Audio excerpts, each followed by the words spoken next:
Muitas pessoas acabam construindo a sua vida em uma cidade completamente diferente da sua cidade natal. E foi exatamente isso que aconteceu com um homem chamado Neemias. A Bíblia diz que Neemias estava morando em Suzã, no palácio do rei Artaxerxes, e está relativamente levando uma vida muito boa, muito confortável, muito tranquilo. A Bíblia diz que Neemias é copeiro do rei. Então Neemias está lá vivendo uma vida tranquila, mas em um determinado momento, Neemias se encontra com um dos seus amigos, um dos seus irmãos, e a pergunta de Neemias para aquele amigo é: como que está o povo? Como que está a cidade? E a notícia que veio até Neemias é uma notícia muito triste mesmo, porque a notícia, a informação que chega para Neemias é que a cidade está sobre miséria e desprezo. Isso é muito forte, né? Está lá na província, estão em grande miséria e em desprezo. Eu achei isso muito interessante, porque aquilo destruiu Neemias de uma forma tão absurda por dentro, sabe? Neemias ficou muito machucado por dentro, porque a cidade do seu povo, a cidade onde ele tinha uma história, onde ele tinha pessoas que ele amava, que ele honrava, essa cidade estava sendo devastada, estava vulnerável, a cidade estava sem identidade, sem propósito, a cidade estava sendo humilhada. E acredito eu que o pior de tudo isso não é só a humilhação da cidade, é que muitos naquela cidade já haviam acostumado com toda a humilhação, com todo o desprazer que aquela cidade estava vivendo. Esse é o triste, né? Trazendo para a nossa vida de hoje, muitas pessoas elas estão vendo uma crise, estão vivendo uma crise, vivendo uma grande realidade, de um momento de grande dificuldade, mas elas acabam se acostumando com a dor, se acostumando com a tempestade, se acostumando com a pressão. Mas olha que interessante, a Bíblia diz, no versículo 4 de Neemias 1, diz assim, ó: e sucedeu que, ouvindo eu estas palavras, assentei-me e chorei, e lamentei por alguns dias. Olha que interessante, ele sentou e chorou. Interessante, né? Porque Neemias, toda revolução, olha que interessante, toda revolução sobrenatural, todo grande projeto nessa terra, primeiro precisa ser construído lá em cima.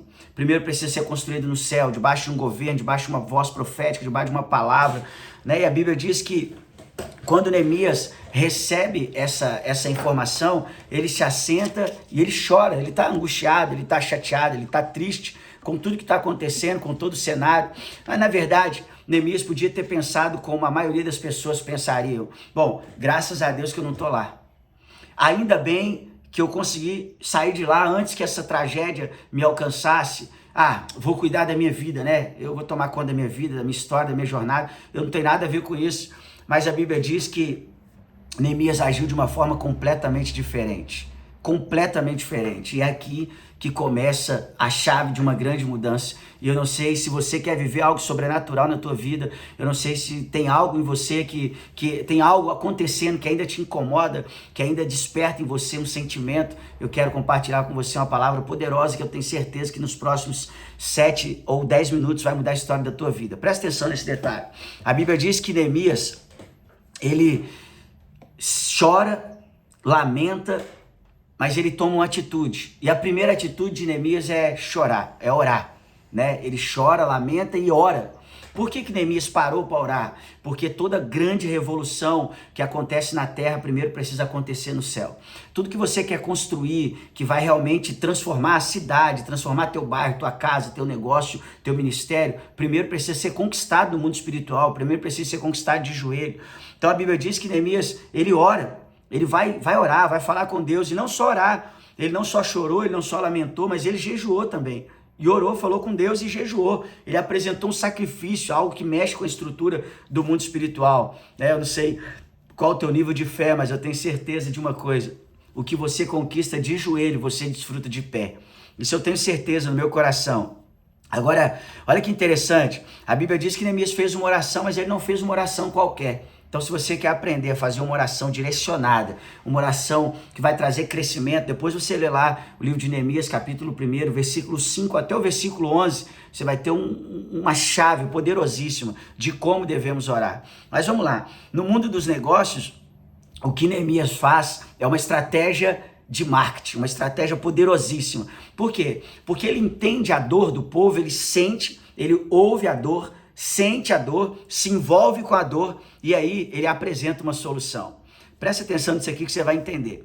Neemias era um homem tão focado com Deus, tão comprometido com o reino, com o chamado, com a missão, com o propósito, que a Bíblia diz que Neemias, ele decidiu trocar a estabilidade pela missão, trocar o conforto pelo propósito, trocar a segurança pela responsabilidade.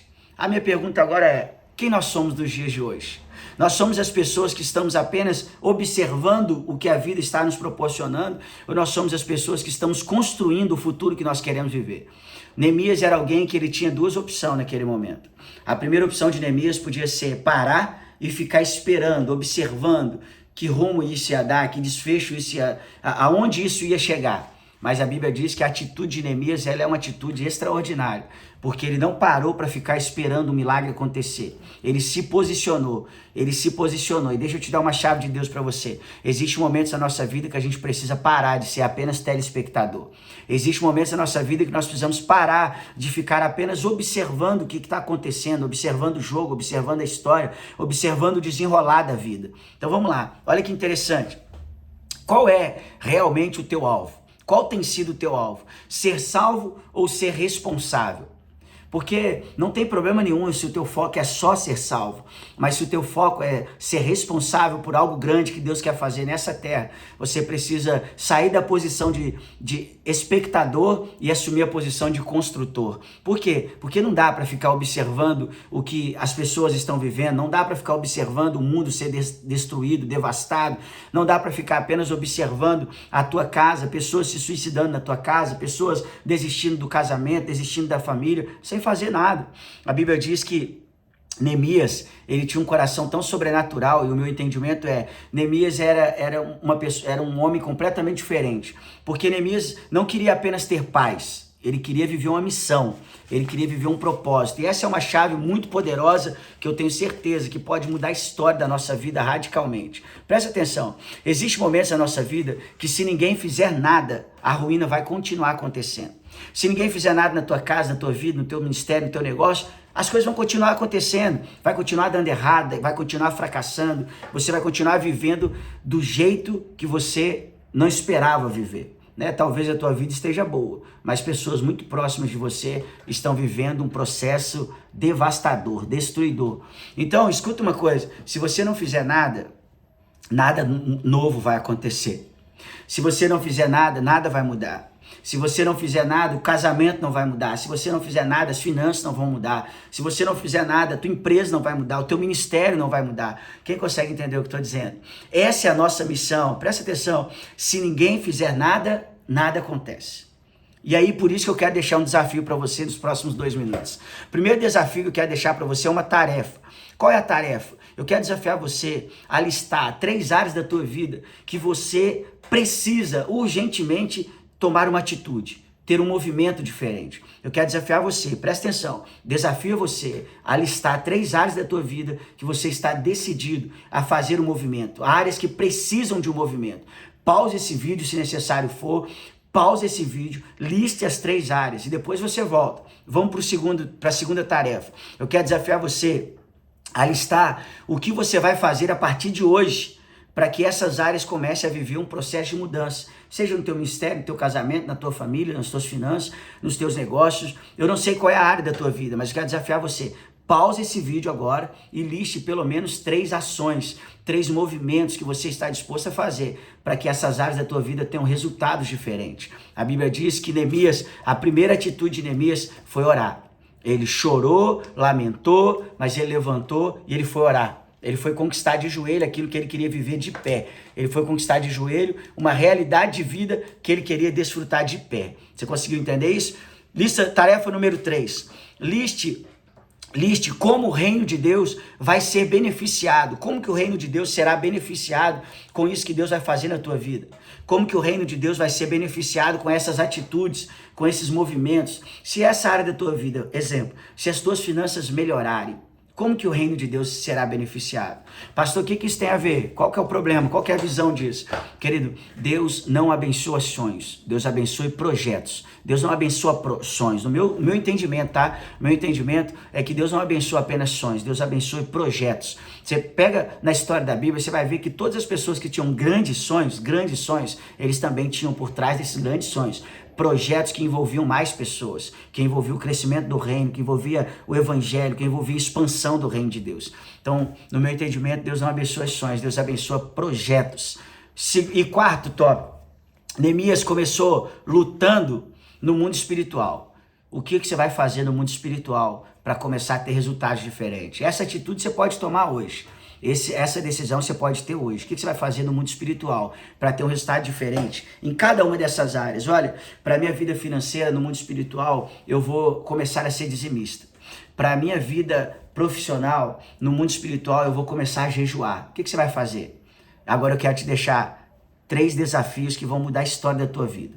Primeiro desafio, que é até o nosso desafio da semana, para você que está no grupo do subsolo, para você que faz parte dos loucos do subsolo, das pessoas que estão construindo algo no secreto, no sigilo, aquilo que vai começar no subsolo e vai abalar a estrutura, que vai abalar a superfície. Presta atenção, primeiro desafio, eu quero desafiar você a ler o capítulo 3, 4, 5, 6 e 7 de Neemias. 3, 4, 5, 6 e 7 de Neemias. Nos próximos dias. Segundo desafio, eu quero desafiar você a realizar uma visita para alguma pessoa que precisa de receber uma força, receber um direcionamento, que precisa de um impulsionamento, de um empurrão. Quero desafiar você a visitar essa pessoa. Terceiro, eu quero desafiar você a levar essas pessoas em um culto essa semana. Pelo menos um culto, leve pelo menos uma dessas 3 pessoas que você vai visitar, leve pelo menos uma delas em um culto essa semana.